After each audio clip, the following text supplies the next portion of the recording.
예민한 마음 다스리기. 어느 따스한 봄날, 부처님께서 중림정사에서 제자들과 함께 계셨다. 그때 한 제자가 고민스러운 표정으로 다가왔다.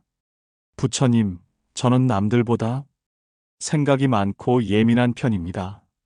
작은 일에도 마음이 흔들리고 다른 사람의 말 한마디에도 오래도록 상처받습니다. 이런 마음을 어떻게 다스려야 할까요? 예민한 마음이라. 그것은 마치 물 위에 떠 있는 연꽃잎과 같구나. 작은 바람에도 흔들리지만 그 흔들림 때문에 더욱 아름다운 자태를 드러내는 것처럼 말이다. 하지만 부처님, 이 흔들림이 너무 고통스럽습니다. 그렇다면 이런 이야기를 들어보거라. 옛날 한 현인이 두 개의 거울을 가지고 있었다. 하나는 두껍고 무딘 거울이었고 다른 하나는 얇고 섬세한 거울이었다. 어느 것이 더 정확하게 사물을 비추었겠느냐? 당연히 섬세한 거울이겠지요. 맞다. 예민한 마음도 그와 같다. 섬세하기에 세상의 미묘한 변화와 타인의 마음을 더 잘 알아차린다. 문제는 그 능력을 어떻게 사용하느냐에 있는 것이다. 예민한 마음을 다스리는 첫 번째 방법은 관찰자가 되는 것이다. 마치 높은 산 위에서 구름의 흐름을 바라보듯 자신의 감정과 생각을 멀리서 지켜보아라. 어떻게 그럴 수 있을까요?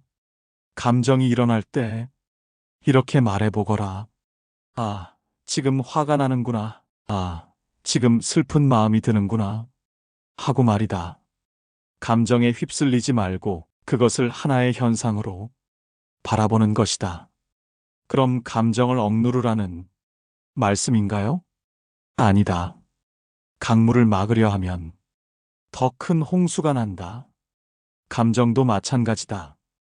억누르지 말고 흘러가도록 두되 그 물살에 휩쓸리지는 말라는 뜻이다. 두 번째는 뿌리를 살피는 것이다. 연꽃이 아름답게 피는 것은 진흙 속 깊은 뿌리가 튼튼하기 때문이다. 마음의 동요도 그 뿌리를 찾아보거라. 뿌리를 찾는다는 것은 무슨 의미인가요? 예를 들어 누군가의 말에 상처받았다면 이렇게 물어보거라. 왜 그 말이 나를 아프게 할까? 내가 무엇을 두려워하고 있는 걸까? 무엇을 간절히 원하고 있는 걸까? 뿌리를 알면 치유의 길이 보인다. 세 번째는 호흡과 함께하는 것이다. 마음이 산란할 때는 호흡으로 돌아와라. 들숨에는 평화가, 날숨에는 흘러간다고 마음속으로 되뇌어 보거라. 단순한 방법이네요. 가장 단순한 것이 가장 효과적이다. 복잡한 매듭을 풀 때도 한 가닥씩 차근차근 푸는 것이 최선이다. 예민함을 좋은 방향으로 활용하기. 부처님, 그럼 이 예민함을 어떻게 좋은 방향으로 활용할 수 있을까요? 훌륭한 질문이다. 예민함은 저주가 아니라 선물이다. 다만 그 선물을 어떻게 포장하느냐의 문제일 뿐이다. 예민한 사람은 타인의 마음을 잘 읽는다. 이를 이용해 다른 사람들이 마음의 다리가 되어주거라. 상처받은 사람을 위로하고 외로운 사람에게 따뜻함을 전해줄 수 있다. 섬세한 감성은 아름다운 창조의 원동력이다. 글을 쓰고 그림을 그리고 음악을 만들어라. 내 마음의 떨림이 다른 이들의 마음을 울릴 것이다. 깊이 사유하는 능력을 철학과 성찰에 활용하거라. 표면적인 것에 만족하지 않고 본질을 꿰뚫어 보는 눈을 기를 수 있다. 예민한 사람은 변화를 먼저 감지한다. 이를 통해 주변 사람들에게 미리 준비할 수 있도록 도움을 줄 수 있다. 자신의 상처를 치유한 경험은 다른 이를 치유하는 약이 된다. 상담가, 치료사 또는 단순히 좋은 친구가 되어 다른 이들의 아픔을 어루만져 줄 수 있다. 부처님의 말씀을 듣고 보니 제 예민함이 부끄러운 것이 아니라 소중한 것이라는 생각이 듭니다. 그렇다. 거친 바다에서도 숙련된 선장은 배를 안전하게 항구로 이끈다. 예민한 마음도 마찬가지다. 잘 다스리면 자신과 타인에게 큰 도움이 되는 능력이 된다. 그럼 예민함을 없애려 하지 말고 잘 활용하는 법을 배워야 하는 것이군요. 정확하다. 칼은 사람을 해칠 수도 있지만 요리를 만들어 사람을 살릴 수도 있다. 중요한 것은 칼 자체가 아니라 그것을 사용하는 마음이다. 감사합니다, 부처님.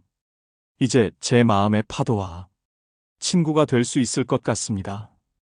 파도는 바다의 일부이다. 파도를 거부하면 바다 전체를 거부하는 것과 같다. 파도와 함께 춤을 추며 바다의 깊은 평화를 찾아보거라. 제자는 깊이 절을 올리고 마음의 새로운 평화가 깃드는 것을 느꼈다. 그날부터 그는 자신의 예민함을 원망하는 대신 그것을 통해 세상과 더 깊이 소통하는 법을 배워갔다. 두 번째 이야기. 세존이시여, 제 마음은 늘 분주합니다. 자꾸 생각이 꼬리를 물고 이어지고 작은 말이나 시선에도 상처를 입습니다. 남들보다 더 많이 고민하고 더 깊이 느끼는 것 같사오나 그럴수록 마음이 괴롭습니다. 이 예민함 어찌해야 합니까? 라후라야, 그대의 고민은 깊고도 아름답다. 생각이 많고 마음이 섬세하다는 것은 세상을 더 정밀하게 감지할 수 있는 능력을 가진 것이니라. 그러하오나 저는 자주 지치고 작은 일에도 쉽게 요동칩니다. 이런 마음이 수행에도 방해가 되지는 않겠습니까? 그렇지 않다. 예민한 마음은 수행자의 길에 있어 오히려 더 섬세하게 진실을 포착할 수 있는 연등과도 같은 도구가 된다. 어둠을 예민하게 감지하는 사람은 빛이 다가올 때 가장 먼저 알아차리는 법이니라. 예민함은 통찰의 문이다. 그대가 지나치게 많은 것을 생각한다고 느낄 때는 그 생각을 억누르려 하지 말고 그 흐름을 관찰자의 마음으로 바라보아라.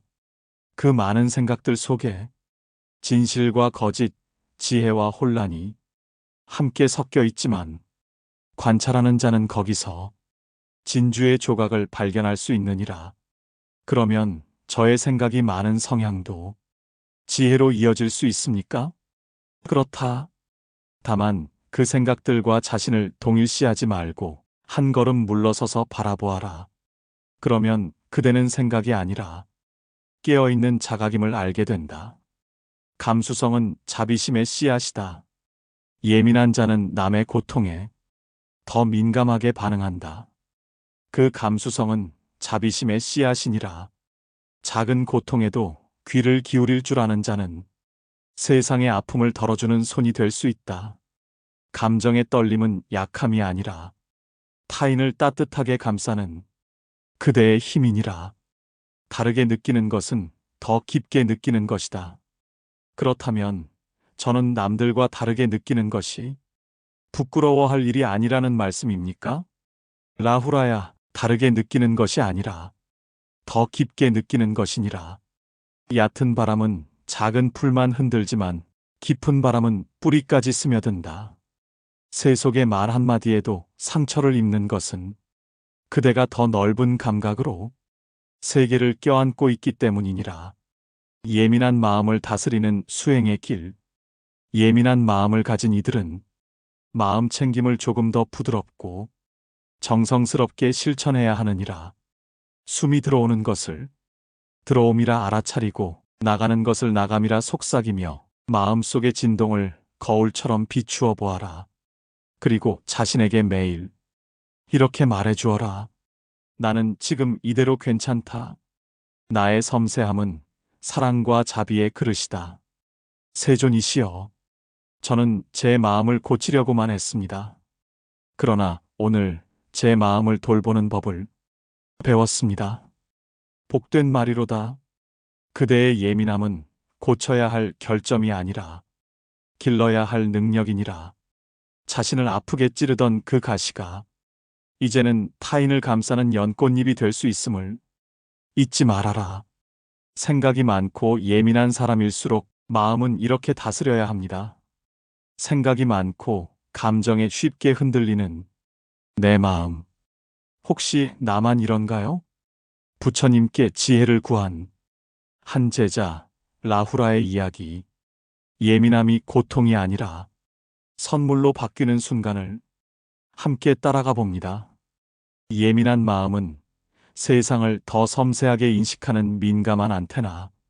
생각이 많고 감정이 깊은 사람일수록 고통뿐 아니라 통찰력과 자비심에 잠재력이 크다. 예민함은 어둠 속 빛을 먼저 감지하는 능력이다. 생각을 억누르지 말고 관찰자가 되어 바라보기. 나는 생각 그 자체가 아니라 생각을 인식하는 깨달음이다. 감정과 생각은 지나가는 구름이고 마음은 하늘처럼 넓고 변치 않는다. 타인의 고통에 민감한 예민함은 자비심의 씨앗. 섬세한 사람은 더 많이 사랑할 수 있는 사람. 다르게 느끼는 것이 아니라 더 깊게 느끼는 것이다. 마음챙김 실천법. 지금 이 감정이 일어나는구나. 나는 괜찮아, 잘하고 있어. 중도의 실천. 완벽주의와 무기력의 극단 사이에서 균형을 잡기. 이제 잠시 눈을 감고 당신의 숨에 집중해 보세요. 그 예민함을 부드럽게 감싸 안아주며 비난 대신 따뜻한 말로 자신을 품어주세요. 나는 이 감수성을 통해 세상을 더 깊이 이해합니다. 나는 생각을 조절할 수 없지만 바라볼 수 있습니다. 지금 이 순간에 나도 괜찮습니다. 나의 섬세함은 자비와 지혜로 이어집니다. 오늘도 자신의 마음을 지혜롭게 다스리려는 당신의 그 발걸음은 이미 수행입니다.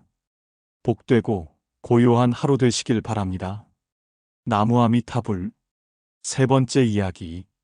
생각이 많고 예민한 사람일수록 마음은 이렇게 다스려야 합니다. 어느 고요한 저녁 아난다 존자가 부처님께 다가와 합장하며 말씀드렸다. 세존이시여, 저는 요즘 큰 고민이 있습니다. 저는 다른 비구들에 비해 생각이 너무 많고 작은 일에도 마음이 크게 흔들립니다. 바람 소리에도, 새 소리에도, 사람들의 작은 말 한마디에도 온종일 마음이 불안합니다. 이런 제가 과연 해탈할 수 있을까요? 부처님께서는 자비로운 미소를 지으시며 천천히 말씀하셨다. 아난다야, 내가 예민하고 섬세한 것은 결코 잘못이 아니다. 오히려 그것은 진리를 깨달을 수 있는 소중한 능력이니라. 거친 마음으로는 미세한 진리를 볼 수 없지만 섬세한 마음은 다른 이들이 놓치는 것까지 살필 수 있느니라. 하지만 세존이시여, 이 마음이 너무 괴롭습니다. 끊임없이 떠오르는 생각들로 인해 밤잠을 설치기 일쑤입니다. 원숭이 마음에 대한 가르침. 아난다야, 마음이 무엇과 같다고 생각하느냐? 잘 모르겠습니다. 세존이시여. 마음은 원숭이와 같으니라. 나무에서 나무로 끊임없이 뛰어다니며 한순간도 가만히 있지 못한다. 특히 내처럼 예민한 마음은 더욱 활발한 원숭이와 같지. 하지만 아난다야, 원숭이를 길들일 수 있듯 마음도 길들일 수 있느니라. 어떻게 길들여야 할까요? 세존이시여.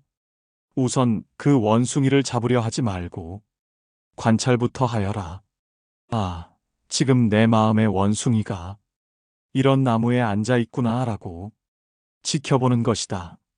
생각에 휩쓸리지 말고 생각을 바라보는 자가 되어라. 현재 순간에 머무는 법. 하지만 세존이시여, 자꾸만 과거의 일들이 떠오르고 미래가 걱정됩니다. 아난다야, 과거는 이미 사라졌고 미래는 아직 오지 않았느니라. 오직 현재만이 진실이다. 지금 이 순간 내 숨이 들어오고 나가는 것을 느끼고 있느냐? 예, 세존이시여.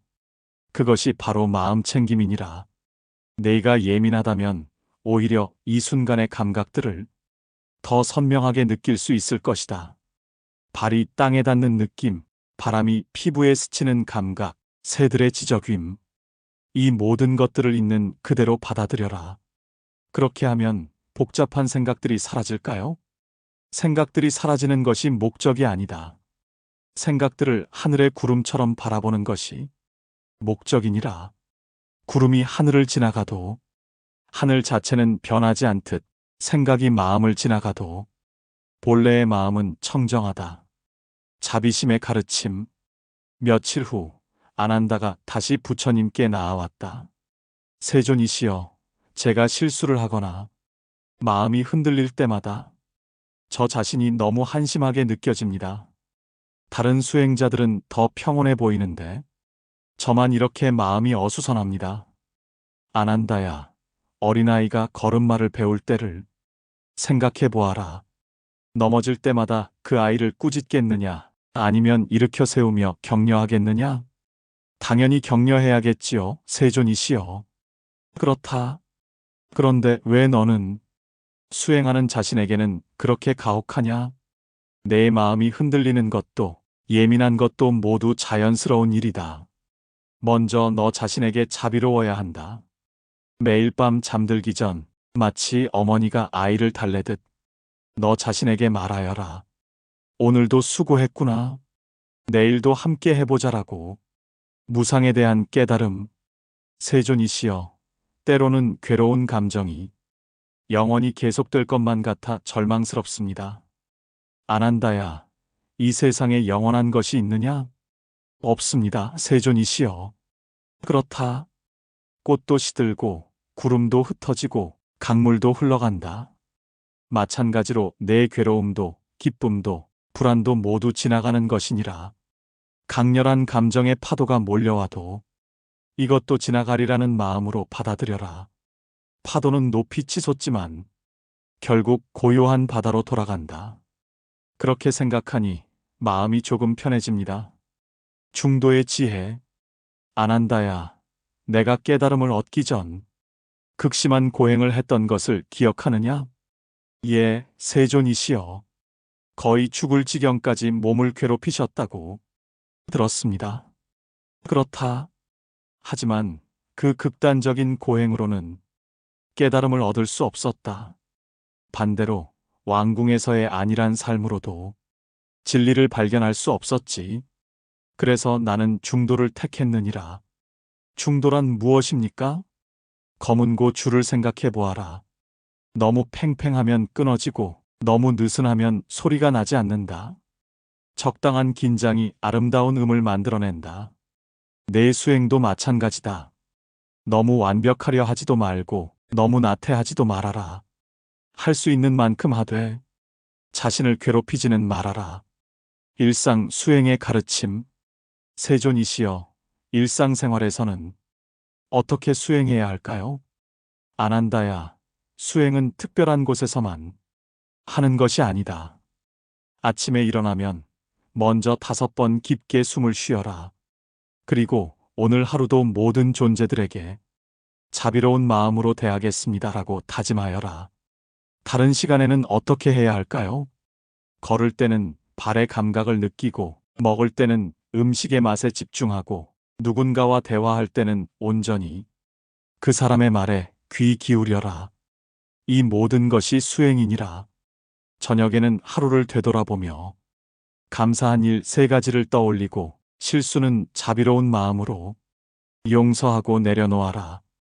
예민함을 축복으로 바꾸는 법. 세존이시여, 이제 제 예민함이 조금은 이해가 됩니다. 하지만 여전히 부담스럽습니다. 아난다야, 연꽃을 보아라. 진흙 속에서 피어나지만 진흙에 물들지 않고 아름답게 꽃을 피운다. 내 예민함도 마찬가지다. 그것은 너를 괴롭히는 진흙이 아니라 아름다운 연꽃을 피울 수 있는 밑거름이니라. 어떻게 그럴 수 있을까요? 내가 예민하기 때문에 다른 이들의 고통을 더 잘 알아차릴 수 있고 미세한 진리도 깨달을 수 있다. 내 섬세함으로 많은 중생들을 도울 수 있느니라. 단지 그 능력을 지혜롭게 사용하는 법을 배우면 된다. 세존이시여, 감사합니다. 이제 제 마음이 한결 가벼워졌습니다. 아난다야, 기억하여라. 마음을 다스리는 것은 하루아침에 이루어지지 않는다. 마치 물방울이 모여 큰 강을 이루듯 매일의 작은 노력이 모여 큰 변화를 만든다. 조급해하지 말고 자비로운 마음으로 꾸준히 정진하여라. 명심하겠습니다. 세존이시여. 그리고 아난다야, 내가 이 가르침을 깨달아 평안을 얻거든 그 평안을 혼자만 간직하지 말고 같은 고민을 하는 다른 이들과도 나누어라. 그것이 바로 보살의 길이니라. 이렇게 부처님께서는 예민하고 생각이 많은 제자 아난다에게 마음을 다스리는 지혜를 전해주셨다. 그 가르침은 오늘날 같은 고민을 하는 모든 이들에게도 큰 위안과 지혜가 되고 있다. 생각이 많고 예민한 사람일수록 마음은 이렇게 다스려야 합니다. 예민함이라는 선물과 고통, 생각이 많고 예민한 사람들은 세상을 더 섬세하게 느끼고 더 깊이 사유합니다. 이는 분명 하나의 재능이자 선물입니다. 하지만 동시에 이들은 남들보다 더 많은 고통을 경험하기도 합니다. 작은 자극에도 크게 반응하고 끊임없이 떠오르는 생각들로 인해 마음의 평안을 잃기 쉽습니다. 부처님께서는 이미 2500년 전에 이러한 마음의 본성을 꿰뚫어 보셨습니다. 인간의 마음은 본래 원숭이와 같아서 한순간도 가만히 있지 못하고 이리저리 뛰어다닌다고 하셨습니다. 특히 예민하고 섬세한 마음을 가진 이들에게는 이러한 원숭이 마음의 움직임이 더욱 활발할 수밖에 없습니다. 마음 챙김, 현재 순간에 머물기. 부처님의 가르침 중 가장 핵심적인 것은 마음 챙김입니다. 생각이 많은 사람일수록 과거의 후회나 미래의 걱정에 빠져 현재를 놓치기 쉽습니다. 마음 챙김은 단순히 지금 이 순간에 깨어있는 것입니다. 숨이 들어오고 나가는 것을 느끼고 발이 땅에 닿는 감각을 의식하고 지금 듣고 있는 소리에 귀 기울이는 것입니다. 예민한 감수성을 가진 사람들은 오히려 이러한 순간의 감각들을 더 선명하게 느낄 수 있는 장점이 있습니다. 하루에 몇 번이라도 의식적으로 호흡에 집중해 보세요. 숨이 들어올 때 들어옴을, 나갈 때 나감을 마음속으로 말하며 관찰합니다. 생각을 관찰하되 동일시하지 않기. 불교에서는 우리가 생각 자체가 아니라 생각을 관찰하는 존재라고 가르칩니다. 이를 통찰 명상의 핵심이라 할 수 있습니다. 생각이 많은 사람들의 가장 큰 문제는 떠오르는 모든 생각을 나의 생각이라고 동일시하는 것입니다. 부정적인 생각이 떠오르면 내가 부정적인 사람이구나, 불안한 생각이 들면 나는 불안한 존재구나 라고 여기게 됩니다. 하지만 부처님께서는 생각들이 마치 하늘에 떠가는 구름과 같다고 하셨습니다. 구름이 하늘을 지나가도 하늘 자체는 변하지 않듯이 다양한 생각들이 마음을 지나가도 본래의 마음 자체는 청정하고 평온합니다. 생각이 떠오를 때, 아, 지금 이런 생각이 일어나는구나 라고 객관적으로 관찰해 보세요. 생각에 휩쓸리지 말고 멀리서 바라보는 관찰자가 되어 보세요. 자비심으로 자신을 대하기. 예민한 사람들은 자기 자신에게 특히 가혹한 경우가 많습니다. 작은 실수도 크게 확대해서 생각하고 자신을 끊임없이 비판합니다. 부처님께서는 자비의 중요성을 강조하셨습니다. 특히 자기 자신에 대한 자비가 모든 수행의 출발점이라고 하셨습니다. 자신의 예민함과 섬세함을 결점으로 여기지 말고 하나의 특성으로 받아들이며 자비롭게 대해야 합니다. 마치 어린아이가 넘어져서 울고 있을 때 따뜻하게 위로해 주듯이 힘들어하는 자신의 마음을 따뜻하게 품어주세요. 괜찮다. 지금 힘들어하는 것도 당연해. 충분히 잘하고 있어라고 말해주세요. 매일 잠들기 전 자신에게 오늘도 수고했어. 내일도 함께 해보자라고 따뜻한 말을 건네보세요. 무상함을 받아들이기. 불교의 핵심 진리 중 하나는 무상무아입니다. 모든 것은 변하고 영원한 것은 없다는 가르침입니다. 예민한 사람들은 현재의 괴로운 상황이나 감정이 영원히 계속될 것처럼 느끼곤 합니다. 하지만 기쁨도 슬픔도 고통도 행복도 모두 지나가는 것입니다. 이것도 지나가리라는 마음으로 현재의 어려움을 받아들여 보세요. 강렬한 감정의 파도가 몰려와도 그것이 영원하지 않음을 기억한다면 훨씬 평온하게 견딜 수 있습니다. 연꽃 피는 시간이었습니다. 구독과 좋아요는 영상을 만드는 힘이 됩니다. 감사합니다.